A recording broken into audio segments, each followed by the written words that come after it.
কি অবস্থা সবার? আশা করি সবাই ভালো আছি। তো আজকে আমাদের উইক 4 শুরু হইতে যাইতেছে। আমাদের ৩টা উইক শেষ। টোটাল হচ্ছে প্রবলেম সলভ করছি আমরা ২১টা। তো আজকে হচ্ছে আমরা ২২ করব।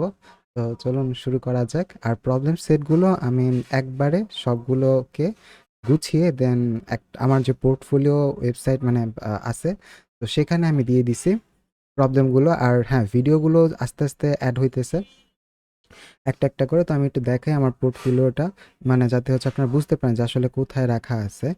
তো আমি স্ক্রিনটা নিয়ে আসি। হুম।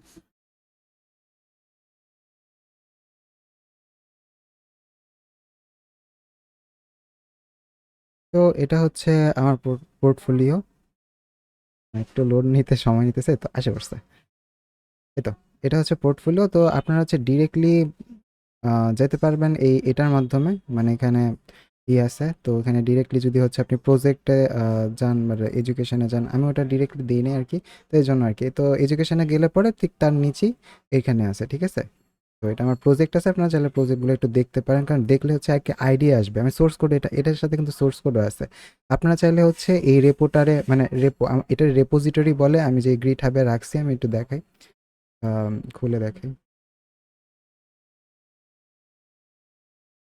এটা আমার গিটহাব। তো গিটহাবে কিন্তু দেখেন, আমার গিটহাবে হচ্ছে এই রেপোটা আছে। এটা কিন্তু রেপোজিটরি বলে, ঠিক আছে, এই ফাইলটা রেপোজিটরি বলে। তো আপনারা কিন্তু দেখেন ওই যে মোবাইলে কিরকম দেখাবে, দেন হচ্ছে ওয়েবসাইটে কিভাবে, মানে পিসিতে কিরকম দেখাবে, ভিতরে কি আছে এটা কিন্তু দেখা যেতেছে। আমি কি কি ইউজ করছি সেটাও কিন্তু দেখাচ্ছে, যে ফ্রন্ট এন্ড ইউজ করছি, টুলস লাইব্রেরি সব কিছু কিন্তু আমি লিখে দিছি, ঠিক আছে। আমি কি কি ইউজ করছি, কি কি ফিচার্স আছে সেটাও আমি লিখে দিছি। তো আপনাকে লিখে দেওয়ার কারণে আপনাদের সুবিধা হবে যে ডিটেক্ট করতে পারবেন যে কোন জিনিসটা আসলে কিভাবে কাজ করতেছে, তাই না? আপনারা যখন ওয়েবসাইটে ঢুকবেন এবং এখানে, তো আপনারা নিজেরা হচ্ছে আর কি দেখবেন, ভিতরের প্রজেক্টটা দেখবেন যে আসলে কিভাবে কি কাজ করে আর কি। অ্যাকচুয়ালি আমাদের যে কোড, একটা ফ্রন্ট এন্ড বলে না, front end developer, back end developer, তো ওয়েবসাইট কিভাবে কাজ করে, তো সেই কোডটা আসলে সম্পর্কে ধারণা এসে যাবে। তো ধারণা আসলে কি হবে, পরবর্তীতে এটার সাথে ফ্যামিলিয়ার হবেন। যেমন আপনি তো বাংলার সাথে আগে ফ্যামিলিয়ার ছিলেন না, তাই না? কিন্তু কি হয়েছিল, বারবার শুনছেন, বারবার দেখছেন, দেখতে দেখতে, শুনতে শুনতে দেন ওটাকে ফ্যামিলিয়ার করে ফেলছেন, তাই না? এটা হচ্ছে হয়ে গেছে। তো তেমনই আপনি যখন এই সোর্স কোডগুলো দেখবেন, এছাড়া সোর্স কোডটা ডাউনলোডও করা যায়, ডিরেক্ট করতে পারবেন। গিটহাবে কিভাবে পুল করা যায় সেটাও করতে পারেন। এখানে কপি করে দেন গিটহাবে হচ্ছে আপনি, মানে সরি, ভিএস কোডের মাধ্যমে আপনি আপনার, আমার এই প্রজেক্টটা হচ্ছে আর কি পুল করতে পারবেন। আম, এখানে করে পুল রিকোয়েস্ট করতে পারবেন। এখানে টার্মিনাল, এখানে ব্যাশ ইউজ করতে হবে। তো কীভাবে গিট ব্যাশ ইউজ করতে হয়, গিট নিয়ে যেটা যদি আপনারা জানতে চান যে কিভাবে আমি গিট ব্যাশ ইউজ করে দেন করি, ফর্ক করি, তারপর পুল করি, পুশ করি, সেটা রিলেটেড আমি ভিডিও আনবো যদি আপনারা আর কি চান। ওকে, তো এখানে কপি করতে হয়, আর একটু কিছু কোড লিখতে হয়, দেন হচ্ছে এই গিটটা এসে পড়ে। আচ্ছা, তো এই হচ্ছে আর কি কথা। হ্যাঁ, তো এটা আপনারা চাইলে নামায় দেন, অথবা আপনি সিম্পলি এখানে জাস্ট ডাউনলোড জিপে ক্লিক করলেও এসে পড়বে, ঠিক আছে? কোনো সমস্যা নাই। একটা করলেই হইছে। কথা হলো যে আপনার ভিডিও দিস না? হ্যাঁ, দিতেছে। তো কথা হলো যে আপনার হচ্ছে নিজের প্রজেক্টগুলো দেখা উচিত। তাহলে আপনাদের আইডিয়া আসবে। তো দেন হচ্ছে এটা প্র্যাকটিস প্রবলেম সলভ সেট আছে। এই যে দেখেন, আমার ফার্স্ট ভিডিও ছিল write a program, declare initialise different data types in C float char double, ঠিক আছে? তো আপনারা এখানে ক্লিক করলেই, লিঙ্কে ক্লিক করলেই ইউটিউবে নিয়ে যাবে এবং আমার ভিডিওটা হচ্ছে চালু হয়ে যাবে। তারপরে এছাড়া সোর্স কোডও আছে কিন্তু, প্রত্যেকটার সাথে সোর্স কোড আছে, ভিডিও আছে। তো এগুলা কিন্তু আজকে আমরা কি করবো, কভার করবো। কি, write a C program to C C program to add numbers until the users enter zero, মানে যতক্ষণ না জিরো ইউজার বসাবে ততক্ষণ পর্যন্ত নাম্বারগুলো অ্যাড হতে থাকবে। তো আজকে আমরা এই প্রবলেমটা সলভ করব, ঠিক আছে? তারপর সলভ করার পর দেন যখন ভিডিওটা পাবলিশ করব তখন আমি এই জায়গাও দিয়ে দিব, ঠিক আছে? তো বি ক্রাউডে এখনও প্রবলেম, ভালো ভালো প্রবলেম আর কি পাই নাই, মানে একই রকমই এই ধাঁচেরই প্রবলেম পাইছি, এই জন্য আর আমি দিই নাই। তো পাইলে অবশ্যই আমি দিব। আর কন্টেস্ট এখনও সলভ করা শুরু করি নাই, কারণ এখন আমার অ্যারে বাকি আছে, তারপরে রিকারশন বাকি আছে, আর কিছু কিছু জিনিস বাকি আছে। ওগুলা করার পর তারপর আমি হচ্ছে কন্টেস্টে ডিভিশন 4-এ আর কি নাম দিব। তো তখন আপনাদেরকেও বলবো যে কন্টেস্টে কি ছিল এবং কিভাবে সলভ করছি, সবই আমি আপনাদের বলবো, আপডেট জানাবো আমি, ঠিক আছে? এটা সার্টিফিকেট সেকশন একটা নতুন তৈরি করছি, তো আপনারা চাইলে সার্টিফিকেটগুলো দেখতে পারেন। ওকে, আচ্ছা, তো আমরা কোডে চলে আসি, মানে ভিএস কোডে চলে আসি। আজকে নতুন একটা ফাইল বানাবো। ফাইলের নাম হচ্ছে সরি, ফাইলের নাম হচ্ছে day22.c, কারণ আমরা আজকে 22 নম্বর প্রবলেমটা সলভ করব। ঠিক আছে, আমাদের 1 সপ্তাহ হয়ে গেছে। তো দেখা যাচ্ছে অনেকগুলোকে আমি হচ্ছে গিটহাবে পাবলিশ করি নাই, আই গেস। হ্যাঁ, গিটহাবে পাবলিশ করি নাই। আচ্ছা, আমি আপনাদের সামনে একটু গিটহাবে পাবলিশ করাটা দেখাই দিই। আমি গিট ডট অ্যাড করলাম, গিট অ্যাড ডট করলাম, তাহলে আর কি একটু ফ্যামিলিয়ার হবেন আর কি। ঠিক আছে, গিট অ্যাড ডট মানে কি, আমি যেসব ফাইলগুলো চেঞ্জ করছি এখানে, যেসব ফাইলগুলো আমি এখানে পুট করছি, এগুলা যেন অ্যাড হয় গিটহাবে। ঠিক আছে, গিটে অ্যাড হয়। ঠিক আছে, এখন আমি গিট কমিট করব। কমিট মেসেজ বলতে আমি কি চেঞ্জ করছি সেটা হচ্ছে জাস্ট বলবো যে অ্যাড অ্যাড মোর ফাইলস। ঠিক আছে, এটা আমি কমিট করলাম। কমিট করার সাথে সাথে সে বুঝে গেছে আচ্ছা আমি অ্যাড মোর ফাইলস করছি এবং সেটাকে আমি কমিট করে ফেলছি। তো সে হচ্ছে গিটে সুন্দর মতো করে রেখে দিল। তো রেখে দেওয়ার পর এখন কি করব, গিট পুশ করব। কোথায় পুশ করব? আমার গিট হাবে পুশ করে দিবে। আমি যে গিট হাবের সাথে লিঙ্ক করছি, এটা লিঙ্ক কিভাবে করতে হয় বললাম যে যদি আপনার ভিডিও চান তাহলে আমি এটা দেখাই দিব। অলরেডি কিন্তু গিট হাবে চলে গেছে। ঠিক আছে, আচ্ছা, তো আশা করি এটুকু বুঝলেই এনাফ। যদি আপনারা ভিডিও চান তাহলে অবশ্যই আমি এই রিলেটেড ভিডিও আমি আনবো, কোনো সমস্যা নেই। আপনারা হচ্ছে কমেন্ট করে জানাবেন আমাকে। এটা একটু বড় করে দিয়ে আপনার জন্য দেখতে সুবিধা হবে। আর সমস্যাটাও কমেন্ট আউট করবো আমি। ওকে, প্রবলেমের নাম হচ্ছে যে write C program to add a number until user zero, until the users enter zero. আচ্ছা, যতক্ষণ না জিরো হইতে থাকবে ততক্ষণ হচ্ছে আমাকে প্রিন্ট করে যেতে হবে, অ্যাড করে যেতে হবে। আমি ওয়াইফাইটা অফ করলাম না যাতে আমাকে আর সাজেশন না দেয়। ঠিক আছে, আর উইয়ার জিনিস আসলে কোড ব্লকস ইউজ করা উচিত। এগুলো একটু প্যারাই লাগে, বারবার খালি সাজেশন দেয়। এটা বিগিনারদের জন্য একদমই ফ্রেন্ডলি না ভিএস কোড। আচ্ছা, write a C program to program. আচ্ছা, তো আমাদের যে বয়লার প্লেট কোড সেটা লিখে ফেলবো। বয়লার প্লেট কোডও কিন্তু এমনি লিখা যায়। এমনি লিখা যায় বলতে আমি যদি বলি যে হ্যাশ ইনক্লুড দিয়ে সেভ করে রাখি, তো এই কোড স্নিপেটটা কিন্তু দেওয়া যায় এখানেই মনে হয়। আমিও ভুলে গেছি কিভাবে জানি করতাম। স্নিপেট, এই তো কনফিগার স্নিপেট বা ইনসার্ট স্নিপেট। ঠিক আছে, তো এর মাধ্যমে কিন্তু আপনি কোড স্নিপেটও তৈরি করতে পারেন এই জায়গায়। তো নিউ গ্লোবাল স্নিপেট ফাইল, তো এখানে হচ্ছে জাস্ট করতে হয়। তা আমি এইটা হচ্ছে আমি করছিলাম অনেক আগে, আমি ভুলে গেছি। আমাকে আরেকবার দেখতে হবে নোট, তাহলে আমার মনে পড়বে। তো আপনাদের যদি এরকম চান যে না আমি কোড স্নিপেট করতে চাই, সেটাও আমি আনবো, কিন্তু এটা পরে। আমাদের এই প্রবলেম, অনেকগুলো প্রবলেম সলভ করবো আমরা, তারপর হচ্ছে ওই সেটগুলো আনবো। ঠিক আছে, আচ্ছা, তো int main return zero. Okay, এখন হচ্ছে আমাদের মেইন কোডে আসবো। Write a C program to add numbers until the user enter zero. তার মানে প্রোগ্রাম টু অ্যাড নাম্বারস, নাম্বারগুলোকে অ্যাড করতে থাকবে।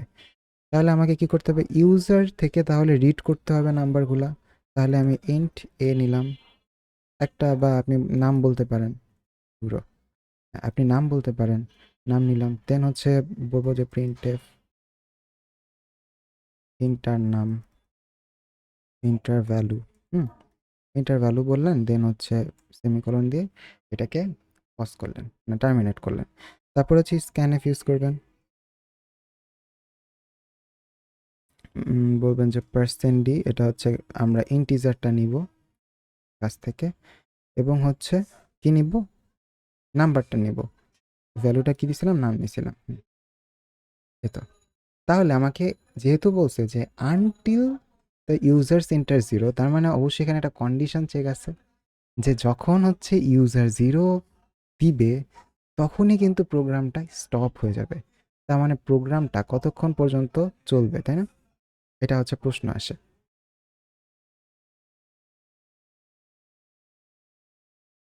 তো এখানে হচ্ছে ইফ এলসের স্টেটমেন্ট আনতে হবে। ইফ, ওয়েট, বলছে যে রাইট আ সি প্রোগ্রাম, আচ্ছা টু অ্যাড নাম্বারস। আচ্ছা, অ্যাড নাম্বারস বলতে কি এরকম বুঝেছে না যে সাম করতে হবে, মানে write a C program to add numbers, মানে অ্যাড নাম্বারস অর্থাৎ ধরেন আমি হচ্ছে ইনপুট দিলাম 2, তারপরে দিলাম 3, অ্যাড নাম্বারস, তার মানে হচ্ছে কি 2 যোগ 3 5 করলো, তারপর আমি কিন্তু 0 দিলাম, তারপরে কিন্তু প্রিন্ট দেখা দিল যে অ্যাড নাম্বারস কত করলো, 5 করলো। আই থিঙ্ক এরকমটা হবে, তো প্রশ্ন আসলে বোঝাটা দরকার, প্রশ্ন আসলে বোঝা দরকার আমার, প্রশ্ন আসলে কি বলছে, ঠিক আছে। আমি সাম হচ্ছে একটা সাম ভেরিয়েবল নিলাম এক্সট্রা, এটা 0 করলাম, আই থিঙ্ক এরকমই হবে। প্রশ্ন এরকমই বলছে, that is C program to add numbers, হ্যাঁ এরকমই বলছে, হ্যাঁ ঠিক আছে। তো এখন হচ্ছে আমি কি করব, এখানে যেহেতু একটা ইয়ের কথা বললো, অর্থাৎ কন্ডিশনাল চেক প্লাস হচ্ছে বলছে যে সাম করতে থাকবে, তাহলে অবশ্যই এখানে আমাকে লুপ ইউজ করতে হবে। তাহলে কি হবে, ইউজারের থেকেও কিন্তু ইনপুট নিতে থাকবে এবং ইনপুট নিয়ে চেক করতে থাকবে, চেক করার পর দেন হচ্ছে কি করবে, সাম করতে থাকবে, ঠিক আছে। তো অবশ্যই এইটা আমি এখানে রাখা যাবে না, তখন এটা হচ্ছে পরে রাখতে হবে, ঠিক আছে। এখানে আমরা চাইলে ফর লুপ ইউজ করতে পারি, অথবা ডু হোয়াইল লুপও ইউজ করতে পারি। হোয়াইল লুপ ইউজ করা যায়, বাট আমার কাছে মনে হয় যে ফরটা সবচেয়ে বেশি সহজ হয়, বেশি ডু হোয়াইলও এই ক্ষেত্রে সহজ হয়। দেখি ফর ইউজ করে দেখি আমরা করতে পারি কিনা।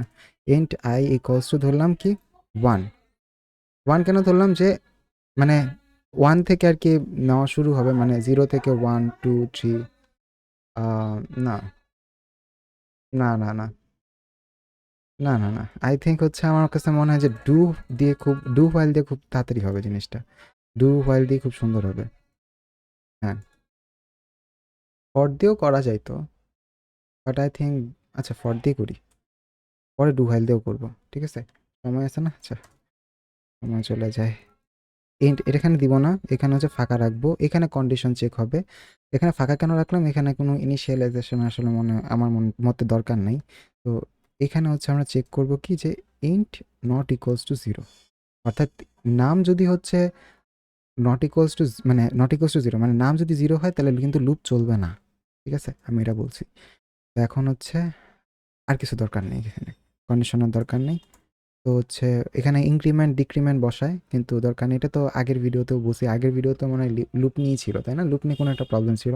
আসলে আমি অনেক অনেক জায়গা থেকে আসলে প্রবলেম সলভ করি, তো এখন কোনটা কি ছিল ওটা আমার মনে থাকে না, বাট লুপ নিয়েই ছিল যতদূর ধারণা, যতদূর মনে পড়ে আমার। আচ্ছা যাই হোক, পরে হচ্ছে কি করব, আমরা ফর ইউজ করব, এখানে ফর হচ্ছে ইউজ করে দেন হচ্ছে প্রিন্ট ইউজ করব, অর্থাৎ সে হচ্ছে চেক করবে যে এটা কিনা, নাম নট ইকুয়ালস টু 0, বলবে যে হ্যাঁ ট্রু, ট্রু আসলেই তাহলে হচ্ছে পরের প্রিন্ট এফে চলে যাবে, বলবে যে ইন্টার ভ্যালু, দেন হচ্ছে মানুষ ইন্টার করবে, দেন কি করবে, সাম করবে, ঠিক আছে, সাম ইকুয়ালস টু সাম প্লাস নাম, ঠিক আছে, যা যা দিবে সেটা সামে গিয়ে যোগ হতে থাকবে, ঠিক আছে। পরে গিয়ে কি করবে, পরে গিয়ে হচ্ছে প্রিন্ট এফ করবে, যে মানে প্রিন্ট করবে যে সাম ইজ পার্সেন্ট ডি কমা সাম, দেন এখানে সেমিকোলন। আই থিঙ্ক হয়ে গেছে, দেখি।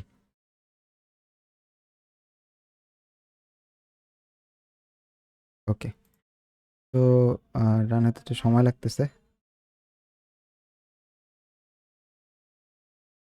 আসলে পিসির উপর ডিপেন্ড করে, পিসি স্লো ফাস্ট, আমার পিসিটা একটু স্লো মনে হয়। দেখছেন এই যে আসতেছে কিন্তু, মানে ও 0 যতক্ষণ আমি না দিব ততক্ষণ কিন্তু ও দিবে, ঠিক আছে। তো 9 6 আমি আবার 7 দিলাম, ঠিক আছে, এখন আমি 0 প্রেস করব, ওয়েট, তার মানে হচ্ছে এটা কন্ডিশন চেক করতেছে না। কারণ যদি কন্ডিশন চেক করতো তাহলে তো হইতো, মানে এখানেই টার্মিনেট হয়ে যেত, তাই না, এখানেই টার্মিনেট হয়ে যেত, তার মানে লুপ কি করতেছে, ও ফার্স্টে এটা চেক করতেছে, দেন হচ্ছে এই নাম চেক করতেছে, তারপর চেক করার পর দেন হচ্ছে পরের ধাপে গেল, পরের ধাপে ফিরে দেন এইখানে আসার কথা, কিন্তু এখানে তো কিছু নাই, এইখানে না পরে হচ্ছে এখানে চেক করতেছে না, তাহলে এটার পরে চেক করতেছে না। ওকে, তাহলে কি আমাদের ডু হোয়াইল দিয়ে চেক করতে হবে আই থিঙ্ক। দেখি আমি ডু দিয়ে যদি করি, ডু দিয়ে করি, আশা করি ডু দিয়ে হবে, ডু দিয়ে যদি করি, ডু, ঠিক আছে, ডু দিয়ে যদি করি, এরপর হচ্ছে কোথায় দিতে, হোয়াইল দিতে হবে, ডু এর পর হোয়াইল, হোয়াইল দিয়ে বললাম যে এখানে নাম not equals to not equals to 0। এবার দেখি হয় কিনা। টার্মিনেট করতে হতো। এখন দেখি, এখন মনে হয় হবে, কারণ ডু হোয়াইল ইউজ করতেছি আমরা। দেখি দেখি হয় কিনা। আচ্ছা, ক্যান নট ওপেন আউটপুট, কি হলো সমস্যা? পারমিশন ডিনাইড, পারমিশন ডিনাইড কেন দেখাইলো? কোনো প্রবলেম হয়েছে এই জায়গায়? নাম সাম, সাম করলো, নাম নিল, কন্ডিশন চেক করলো, ডিবাগ করতে হবে। দেখি আরেকবার ট্রাই করে দেখি। কোনো কম্পাইলার ইস্যু দেখাইতেছে। Can not open output file, permission denied, 1D return. Okay, clear.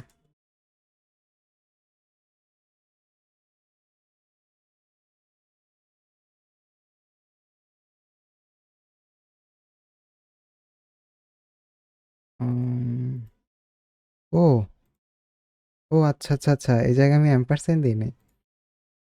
এরকম কি যে হয় বুঝি না, মাঝে মাঝে এরকম ভুল হওয়া শুরু করে। ও তাও তো এরর দেখাইতেছে। কাহিনী কি ভাই? আমার সাথে কি এররের মেলা চলতেছে? দেখি।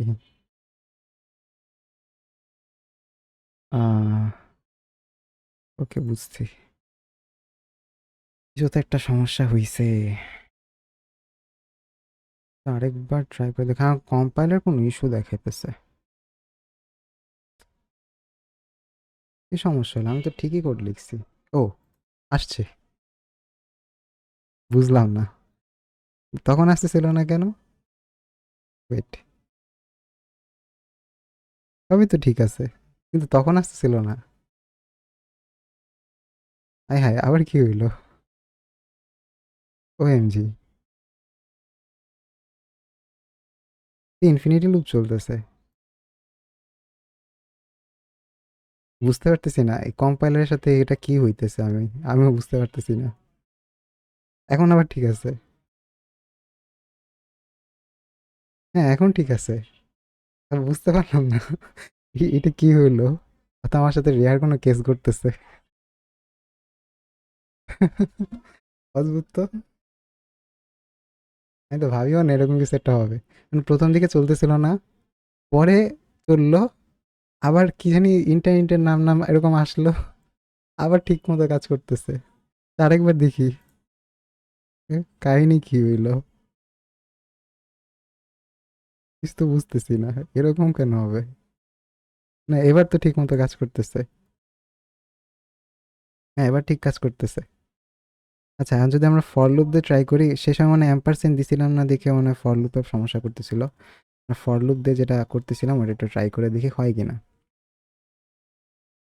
ওকে, এই জায়গায় আমি অ্যাম্পারসেন্ট দিতে খেয়াল ছিল না, তো দিলাম। তো এবার রান করব। ফর লুপ দিয়েও হওয়ার কথা আমার, আই গেস। না হওয়ার তো কিছু নাই। 4 6 10 আসবে না? হ্যাঁ, ফর লুপ দিয়েও কিন্তু হয়েছে। ফর লুপ দিয়ে একদম ক্লিয়ারলি হয়েছে। ডু হোয়াইল হয়তো কোনো একটা প্রবলেম থাকতে পারে, আমি জানি না, কিন্তু ডু হোয়াইল কিন্তু আবার একটু প্রবলেম আছে। সেটা হচ্ছে ডু হোয়াইল আবার পাস করে, মানে হচ্ছে কি, ধরেন আপনি ফার্স্টে 0 দিলেন, ঠিক আছে? তখন চেক করবে না, তখন কিন্তু প্রিন্ট করবে। বুঝতে পারছেন? ডু হোয়াইল দিলে। তো ডু হোয়াইলে একটু প্রবলেম আছে, বাট আমার কাছে মনে হয়, আমি রিকমেন্ড করি যে ফর লুপ ইউজ করতে সব ক্ষেত্রেই। মানে কিছু কিছু ক্ষেত্রে যেমন হচ্ছে পাসওয়ার্ড চেকিং, তো সেই ক্ষেত্রে আসলে ফর লুপ দিয়ে করা যায় না। মানে করা যায় কিন্তু একটু কমপ্লেক্স হয়ে যায়, কোড ভারী হয়। সেক্ষেত্রে ডু হোয়াইল একটু ভালো কাজে লাগে। কিন্তু আমি বলবো যে বেশিরভাগ ক্ষেত্রে ফর লুপটাই ইউজ করতে, কারণ এটা সুবিধাও আছে। আর এই যে একটু আগে ডু হোয়াইল দেখে করলাম, দেখলাম না কি আসলো, বুঝলাম না, আমি নিজেও বুঝলাম না কি হইলো আসলে। যাই হোক, আশা করি প্রবলেমটা বুঝতে পারছেন এবং এটা সলভ আউটও করতে পারছেন। তো এই কোডটা আমি হচ্ছে গিটহাবে পুশ করে দিব, এবং হচ্ছে ওইখানেও ভিডিওটা অ্যাড করে দিব পোর্টফোলিওতে। তো অবশ্যই আপনারা দেখে নেবেন, তাহলে একদম এক্সপ্লেন সহ বুঝতে পারবেন যে আসলে কি করছি আমি।